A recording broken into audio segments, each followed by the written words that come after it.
नमस्कार, ये आकाशवाणी पटना है। अब आप खालिद रशीद से प्रादेशिक समाचार सुनिए। पहले मुख्य समाचार। राज्य सरकार का अहम फैसला, प्रदेश के लोगों को कोविड का टीका मुफ्त उपलब्ध कराया जाएगा। अगले 5 वर्षों के दौरान 20 लाख बेरोजगारों को रोजगार उपलब्ध कराएगी सरकार।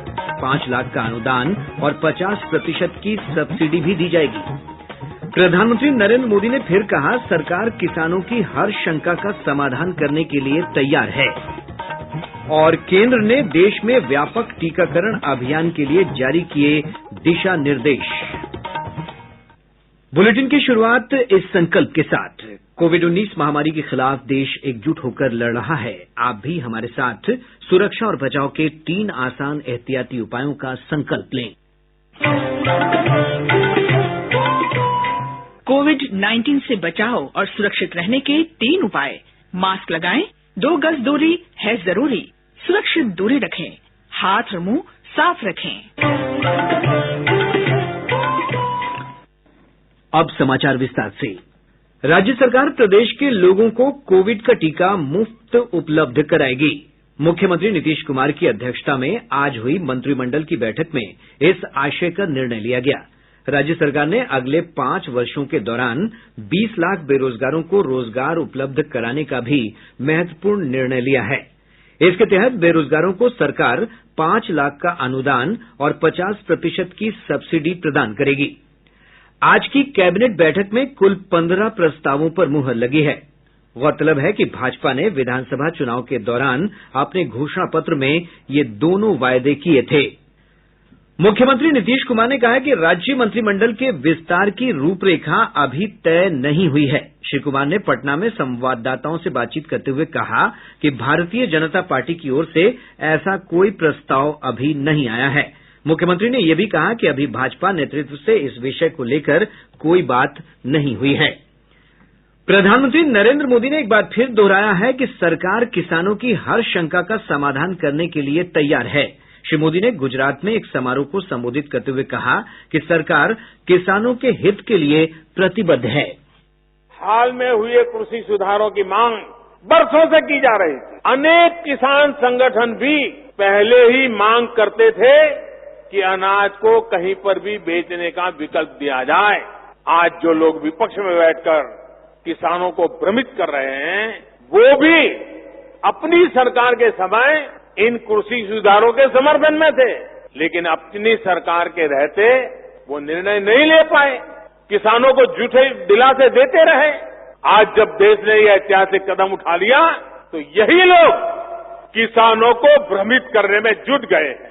मैं अपने किसान भाई बहनों से फिर एक बार कह रहा हूं, बार बार दोहराता हूं कि उनकी हर शंका के समाधान के लिए सरकार 24 घंटे तैयार है। किसानों का हित पहले दिन से हमारी सरकार की सर्वोच्च प्राथमिकताओं में से एक रहा है। प्रधानमंत्री श्री मोदी ने विपक्षी दलों पर नए कृषि कानून को लेकर गुमराह करने का आरोप लगाया। उन्होंने कहा कि अनुबंध खेती के तहत किसी भी किसान की जमीन नहीं ली जाएगी। दिल्ली के आसपास किसानों को भ्रमित करने की बड़ी साजिश चल रही है। उन्हें डराया जा रहा है कि नए कृषि सुधारों के बाद किसानों की जमीन पर दूसरे कब्जा कर लेंगे। भाइयों बहनों, मैं आपसे जानता हूं, क्या कोई डेयरी वाला आपसे दूध लेने का कॉन्ट्रैक्ट करता है तो आपकी गाय भैंस ले जाता है क्या? कोई फल सब्जी खरीदने का उद्यम करता है तो क्या आपकी जमीन ले जाता है? क्या आपकी प्रॉपर्टी उठा के ले जाता है क्या? केंद्रीय कृषि मंत्री नरेंद्र सिंह तोमर ने कहा है कि सरकार किसानों के साथ बातचीत के लिए सदैव तैयार है। नई दिल्ली में तमिलनाडु, तेलंगाना, महाराष्ट्र और बिहार के अखिल भारतीय किसान समन्वय समिति के सदस्यों के साथ बैठक के बाद श्री तोमर ने कहा कि यदि किसान प्रस्ताव लेकर आएंगे तो सरकार निश्चित रूप से उनसे बातचीत करेगी। ये कानून किसानों के जीवन स्तर में बदलाव लाने के लिए आए हैं। इन कानूनों के पीछे भारत सरकार की नीति और नीयत दोनों सही है और हम लोगों ने किसान यूनियन के साथ बातचीत की है, उनको समझाने का भी प्रयास किया है और हमारी इच्छा है कि वो क्लॉज बाय क्लॉज चर्चा करें और हम लोगों ने जो अपनी तरफ से प्रस्ताव दिए हैं उन पर उनका क्या मत है वो व्यक्त करेंगे तो निश्चित रूप से हम लोग चर्चा को आगे बढ़ाएं। कृषि मंत्री ने कहा कि सरकार की मंशा और नीतियां किसानों के कल्याण की हैं। उन्होंने कहा कि कृषि सुधारों से किसान पहले से ही लाभान्वित हो रहे हैं और इससे उनकी आय बढ़ाने में मदद मिल रही है। सड़क परिवहन और राजमार्ग मंत्री नितिन गडकरी ने कहा है कि सरकार किसानों और किसान यूनियनों के सकारात्मक सुझावों पर बातचीत के लिए तैयार है। आकाशवाणी समाचार से विशेष बातचीत में श्री गडकरी ने कहा कि अधिकतर परिस्थितियों में जब लोगों को समझाना कठिन होता है तो वे भ्रम के कारण बहक जाते हैं। उन्होंने कहा कि राजनीति से प्रेरित कुछ व्यक्ति कृषि कानूनों के बारे में गलत धारणा फैला रहे हैं। उन्होंने कहा कि सरकार किसानों के साथ कृषि कानून के हर मुद्दे पर बातचीत करने के लिए तैयार है। श्री गडकरी ने कहा कि सरकार किसानों के हर सकारात्मक सुझाव को स्वीकार करेगी। भारतीय रेलवे ने आज से 21 रेलवे भर्ती बोर्डों के माध्यम से लगभग 1,40,000 रिक्त पदों को भरने का बड़ा अभियान शुरू कर दिया है। रेल मंत्रालय के अनुसार देश भर के 2,44,00,000 से अधिक उम्मीदवार इसमें भाग लेंगे। परीक्षा का पहला चरण आज शुरू हुआ, जो 18 दिसंबर तक चलेगा। दूसरे चरण में गैर तकनीकी यानी एनटीपीसी श्रेणियों के लिए 28 दिसंबर से मार्च 2021 तक भर्ती अभियान चलेगा, जबकि तीसरे चरण में अप्रैल से जून तक भर्ती की जाएगी। रेलवे भर्ती बोर्ड ने कोविड महामारी के समय में बड़े पैमाने पर परीक्षा आयोजित करने के लिए व्यापक प्रबंध किए हैं। परीक्षा के दौरान सुरक्षित दूरी बनाना, मास्क पहनना और सैनिटाइजर का उपयोग करना अनिवार्य किया गया है। परीक्षा केंद्रों को बार बार सैनिटाइज भी किया जाएगा। इस संबंध में सूचना अभ्यर्थियों के पंजीकृत ईमेल और मोबाइल नंबर पर भी भेजी जा रही है। विधानसभा की नवगठित समितियों की पहली बैठक 16 और 17 दिसंबर को होगी। विधानसभा के उप निदेशक संजय कुमार सिंह ने यह जानकारी दी है। सरकारी उपक्रमों से संबंधित समिति, निवेदन समिति, याचिका समिति समेत कई अन्य समितियों की बैठक 16 दिसंबर को, जबकि लोक लेखा समिति, प्राक्कलन समिति, आचार समिति सहित कई अन्य समितियों की बैठक 17 दिसंबर को होगी। प्रादेशिक समाचार आप आकाशवाणी पटना से सुन रहे हैं। केंद्र ने देश में व्यापक कोविड टीकाकरण अभियान के लिए दिशा निर्देश जारी कर दिए हैं। स्वास्थ्य और परिवार कल्याण मंत्रालय पहले चरण में लगभग 30 करोड़ लोगों को वैक्सीन देने की योजना बना रहा है। Pfizer, serum institute of India और भारत बायोटेक ने अपनी वैक्सीन के उपयोग की अनुमति के लिए आवेदन किया है। कोविड-19 वैक्सीन के आपात उपयोग की सरकार से अनुमति मिलते ही टीकाकरण अभियान शुरू कर दिया जाएगा। एक रिपोर्ट।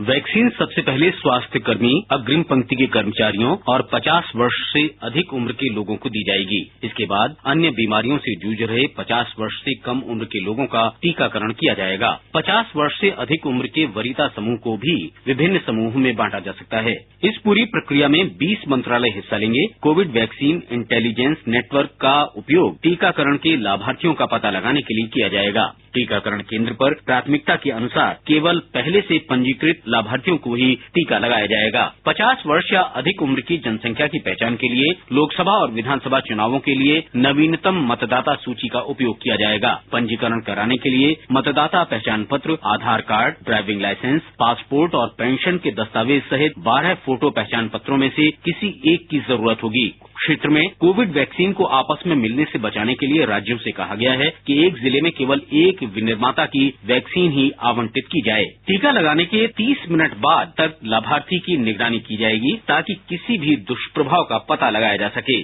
समाचार कक्ष से मुकेश कुमार। प्रदेश में कोरोना संक्रमण से स्वस्थ होने की दर बढ़कर 97.44% हो गई है। अब तक 2,37,996 मरीज स्वस्थ हो चुके हैं। प्रदेश में इस समय कोरोना संक्रमण के 4,919 सक्रिय मामले हैं।